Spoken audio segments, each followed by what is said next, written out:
Hello, people. Welcome to yet another episode of Hearts and Kings podcast. As always, I am your host, the Mary Sharon. So today, I'm joined by a guest. Akisi nimemtafuta. But finally, he's here. So welcome, Ndaire. Hi Sharon. Hi. Guys. I'm Stephen. Introduce yourself. The first time you called me, I was getting this tooth removed. Oh. And I was just like, oh my god, I'm getting removed and bonanza kuito kurecord podcast. Yeah. Alafu it was months ago, but it was like around January. June. It's not that June. The month before June, May, June, around there. But I think it's happening at the right time. At the right time. Alafu I listened to your other podcast, Save Heaven. That was, I guess, last year. Yes. After I was like, I need to have Ndaire on my show. Yeah. So I knew the place that you worked. Mm-hmm. So I passed there every day, and I was like, maybe today is the day I get the courage to talk to him. Did you ever buy smokies? Yeah. I think I saw you. I love to see you are nice. I was like, so where do I start? Where do I tell him that, I have this podcast, you what? Yeah. I love when I was like, no, I'm just going to use the modern way. Yeah. I'm going to ask for your number, then text you. But here we are. I am so Here excited. we are. Actually, I'm excited to have you. Me too. So Ndaire is an entrepreneur.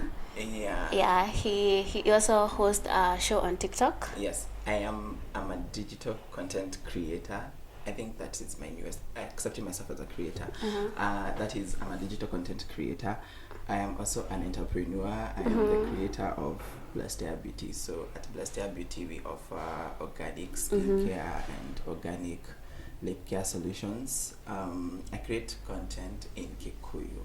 Mostly, I don't understand how they came out to be, but yeah, I create a lot of content in Kikuyu, yes. And I also host a radio show on TikTok Live. Whoa. It's called Mehe FM by Steve.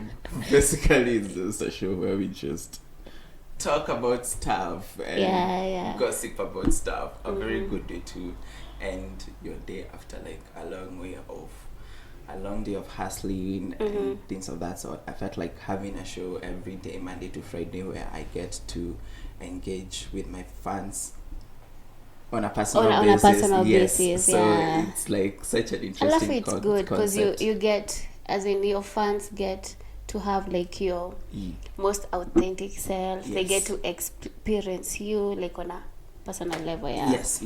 I get to engage with different people on different days, and I like the fact that I'm always like, I just joined in here and I joined, and then all of a sudden you get an interesting guest. So it's a very, very nice concept that I like how it's coming along, and to have people who never miss at all, and they're like, just come on live. If you miss, they are calling you out. Because that I may have people, if I don't post this, like if I don't post on like the next Friday, someone will be like, what's up, what's wrong? I've been waiting. Those are like the most authentic tips. Yeah. So it's such an interesting thing. A huge blessing to have people, like your work and love it enough to ask for more. I love the whole point of this is bringing change and impacting people's lives. Of course. Yeah. Okay. So today we are going to, I know this show on Vogue where they ask 73 questions now with a celebrity. I am a celebrity, guys. So we have a celebrity right here, and I'll be asking him questions. I don't know how far we're going to go, but let us try. Okay. Let's see if we're going to do 73 questions. All right. Yeah, so these questions are around, of course, sex and relationships. So let us see your views. All right. Okay, the first question. What kind of questions do you ask a new partner? I have actually never had an actual partner. Ever. I feel like the first authentic thing I had was in high school, and lasted a very short period. And then after we're finishing high school, the period between finishing high school and joining uni, just 2 months. Na hata hakuwa wangu. So it was like 2 months. Yes. And then akachukuliwa tu na be wake tena, and I was left out in the cold. I don't even know what questions you would ask your partner, but I feel like is age, nowadays I think age is important, right? Is it though? Okay, do you go older or younger? I Ruby alisema mapenzi hana mwenyewe. Unaweza penda kijana ama mzee. So depending on where they, but I feel like older people tend to be very controlling. So I'm more into young, vibrant people. Older people are good when it comes to, you know, just ease. Yeah, just easy. You know. Oh yeah. But you want to spend their money? Of course. Okay. But they are very, very controlling. So yeah, I think young people are better because they're spontaneous and fun and wild and free, and why not? Yeah. I know that feeling. I don't think I've dated younger. Never. Ever? But I want to. I know I want to. I feel like, but mostly it's because of, you know, the energy they bring. But I know they will, as in akuna future. Like I'm turning 24. Yes. Actually on Sunday. Period. So when so if I'm going to date younger, then it's 20, and I'm thinking a 20-year-old guy. I feel like I have seen my friends who are my age who are 20. I saw one and they have this 20-year-old and they're having so much fun. It's like they are 16 again. And I'm just like, I think I'm good. If I tell you are 18 and above, I might give you a chance. And also I feel like it's going to boost like my confidence, because I'm like, yani I am attracting a 20-year-old. That means I have like a young energy. I am attracted. From sugar mummies and sugar daddies. Oh my God, we're just nasty people. But then, what if I become like a sugar mommy? Because if he's 20, then I might have more money than he does. But what are you giving him, really? So you're just giving him the usual basic stuff, like small money. After you're not even giving him money. They're just young children. I'm just buying him alcohol when we go clubbing. Yes. Okay, so that's not much. Buy him food when he comes to your place, you know, and like perhaps cover. But I feel like there's these young 20-somethings, young people in their 20s who are like, they're just young and they're very trendy and they, you know, and I feel mature. Like 20-year-olds in this generation are like, especially now because we are past to Gen Z. Yeah, Z. Gen Z. You can imagine how crazy. As we are Z? Yes. We are not. Okay, and millennials? Millennials are anybody before 97 now. Oh. Kwanza 97 kurudi na huku sisi ni Gen Z. Okay, alright. Tuko trendy. Okay, alright. Yeah, so I guess for me, I always ask, you know, I want to know how much money you're making. Okay, I won't ask. Yeah. But you know, you can tell. Of course. Yeah, but there are people who just hide. Like there are people you might underestimate them, alafu you find out that they're making money. Like, yeah. I once met this person who was very, very shaggy. But the ka-ching that was coming out of the wallets, let me tell you. Girl.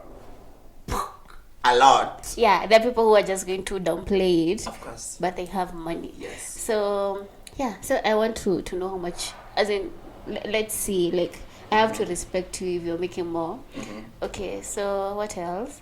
Like, I want to know your beliefs. You know that there are things that we can argue about if you're woke. Like, I don't want someone who thinks as if we're in 1901 now.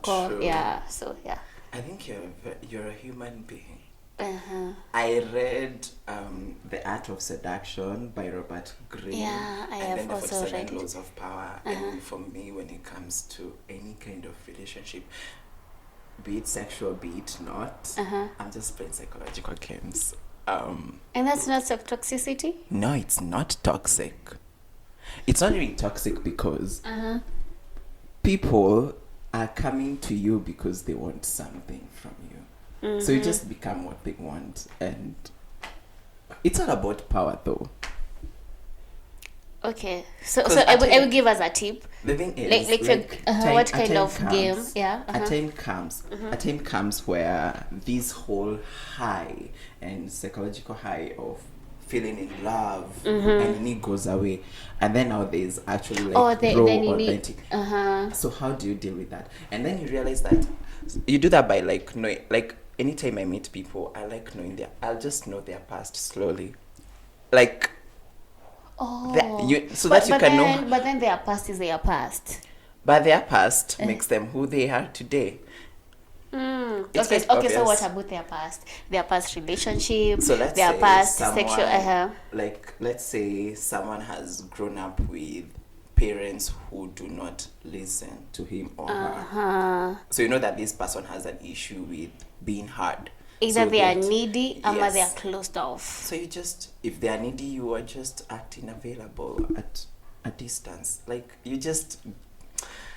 Okay, that's toxic. No, it's not toxic. So if I'm needy, you're going to stay at distance. No, I'm not going to stay at distance. I'm going to give you what you want, but in bits. That's toxic. It's not toxic. It's toxic. It's about power. It is about power. When it comes even to actual love, it's about power. You can never be two equal people. So we can't be equal. Never. But me, I want equality. You can never have equality. There's nothing like equality when it comes to even actual relationships. Someone has to be above. Yes.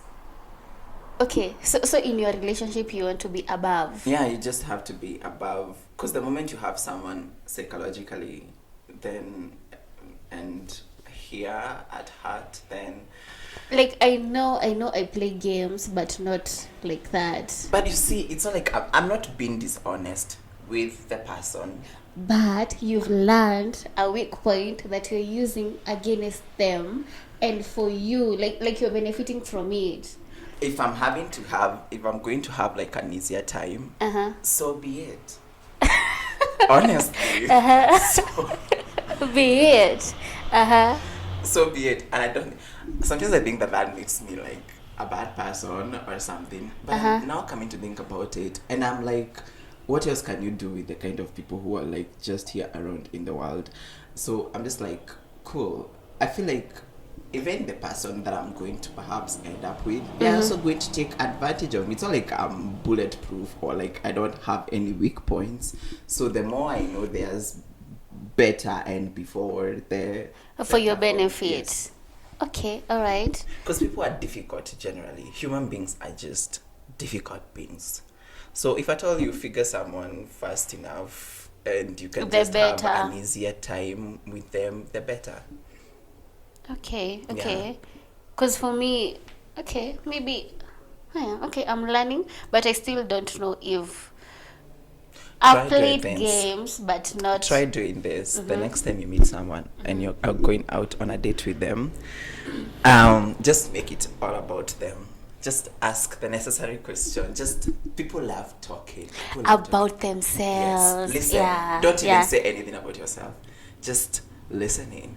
And when they ask about you, just give subtle, small details that make you feel human and make them connect with you. So I read this book. It's called I don't know not whole decision something whole how to be a whole something around that. Yeah, it's about how to be a whore and control men, to give you money, to do something about that. That is not cool. That is toxic. No, okay, so this is what, where was I going with this? So this is what they say, that surprise them with details. Of course. Like you see the way you're saying that you make it all about them, so they don't know about you. So when they text you, you tell them, I'm doing yoga. And I'm like, I never knew this. And we've been together for 6 months. So every time the act of surprise makes it more interesting. Exactly. And we have that as human beings. Literally, you can change and become something new each and every moment.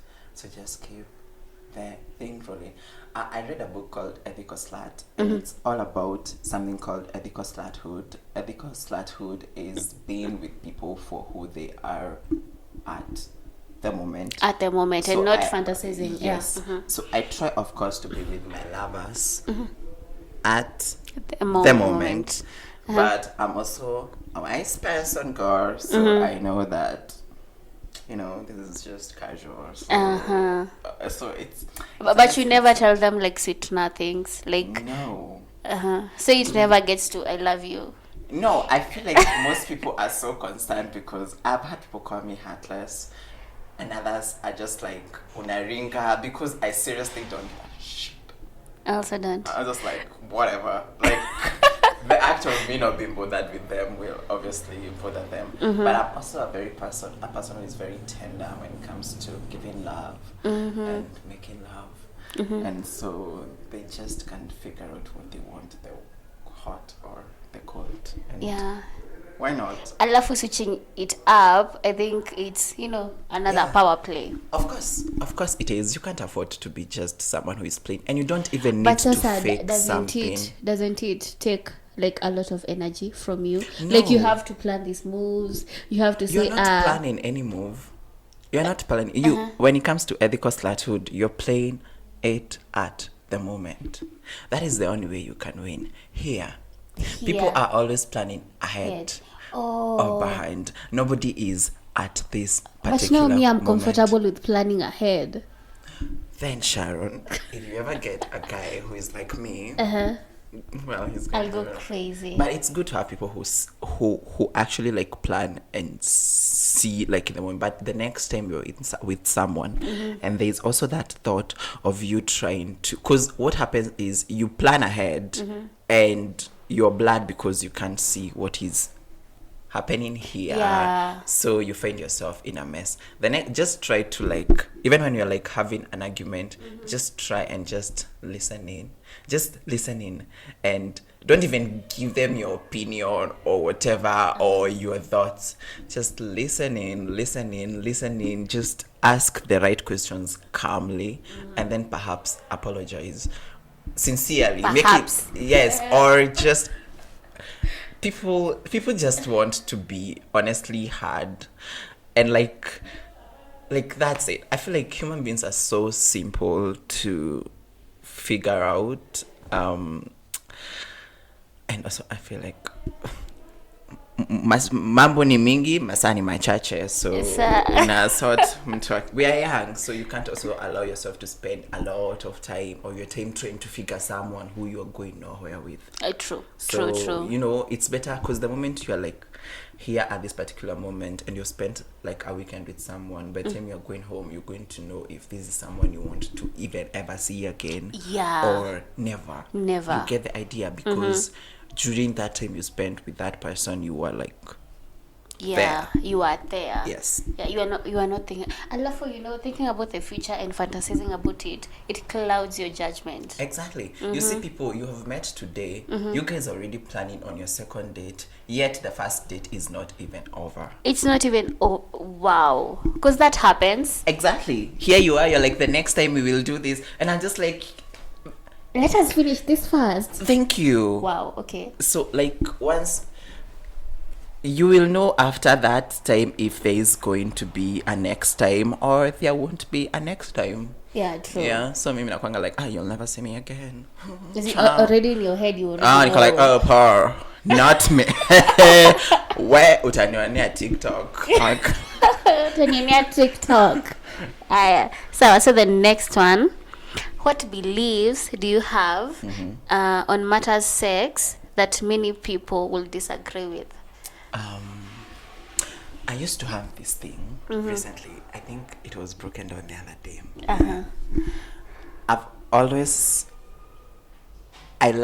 I used to believe that when you're having intercourse with someone, they steal your energy and they soul pollute ties, your aura, and you are tied to them. And then I'm taking a walk and I see dogs mating. And I'm like, this dog mates with a different dog every season. It's just sex. I love the chick. The beach, now the leading dog is fucked by multiple dogs. Thank you. It's just that. It's just sex. Those are the ones. There's nothing about soul ties. There's nothing about you becoming one and whatever. Lies when it comes to actual intercourse, what happens is when it comes to family, I feel like the only thing you can do is not pollute your energy, maybe exchange. And you can never look at energy and be like, this is bad energy and this is good energy, because energy is just energy. But there's bad energy. What is bad energy, Sharon? Bad energy is, there are people who maybe they're negative. But they're in a bad time in their lives. Maybe but my question is, for you to have this actual light on, there has to be like a negative whatever and a positive whatever to actually. Okay, so you're talking science. No, but that is truly logical in the sense that too much of something is always poisonous. So too much of positive thoughts will lead to being egoistic, being exactly too much of negative thoughts. Mm-hmm. But if you just maintain a healthy balance of both positive. So you want to say if I am too positive, I should get with a person with negative energy? If you are too positive, it means that you are not here. I'm not present. Exactly my point. If you are too negative, you can mention maybe you are now either too much in your past or you're like living too much forward. Let me give you an example. Like if this pen was tied to like an Uzi and you pulled it extremely to this side, it will go obviously extremely to the other side. So if you're experiencing at one particular point extreme feelings of positivity, another point in your life you're going to experience extreme feelings of negativity. It's obvious. But if you allow yourself to have like a healthy balance of both, entertaining both, because people who are extremely positive, they try to shut out negative thoughts. There is no way you can spend a whole day not having any negative thoughts. That's a lie. And people who experience extreme negative thoughts are people who choose to shun out positive thoughts. But people who are just healthy are people who allow themselves to experience both the negative and the positive at that particular moment. Because it's like an example of the other weekend I went hooking up with this person. And so this person is much older. And so he's looking at me and he's like, with your attitude, nobody will ever listen to you. And at that particular point, I was like, there's this person telling me that nobody is going to listen to you. Me. Yeah. But in fact, people actually listen to me. I am listening to you. Exactly. So here comes a negative commentary. How do you deal with this actual? You have to feed it with positivity. Exactly. Yeah. Sometimes you'll find yourself, they're like, because life, what happens? I feel like in life we go with, in Kwanga two branches, you are always elevating. Either you're elevating from a positive thought to another positive thought, or from a positive thought to a negative thought to a positive thought to a negative thought. So like you have to give yourself, as a human being, it's actually easier for you to allow yourself to entertain bad thoughts than not negative thoughts than not to actually not like entertain them. Right? Yeah, right. According yourself the grace to know that you can make mistakes and you can think a certain way. Yeah. It gives you that confidence in yourself that this allowing yourself to experience certain emotion is very, very important, because you're not blocking any kind of energy. Yeah. Because whether positive or negative energy is just Yes. energy. Yeah. So the soul tie thingy, I was like, that's a total lie. Okay, Mimi, I don't believe in soul ties, because there was a time I wanted to do like a whole episode on soul ties. So I did a lot of research. And so the only backing with soul ties is religion. And I just didn't buy it. And who controls religion? Men control religion. Yeah, it's not like, it was like the whole thing was religious.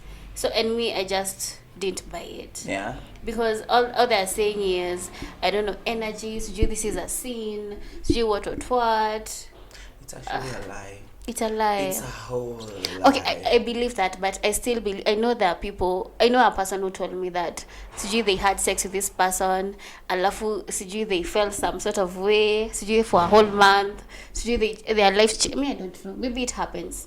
If you I also believe that if you believe something, it is obviously going to will happen. Yeah. Because the thing is, I feel like what we don't really look.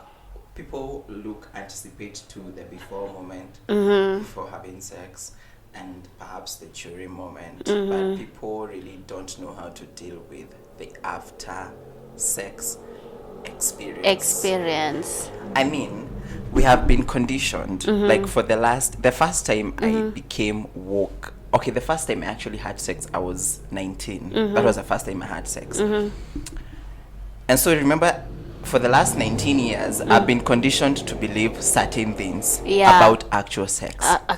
And then now that is when now real shit starts happening to people, because now you've been conditioned for like the last 19 years of your life or 20 years of your life to believe a certain analogy about sex. And then you start having the actual sex. Everything is different. Yeah. And everything is actually different.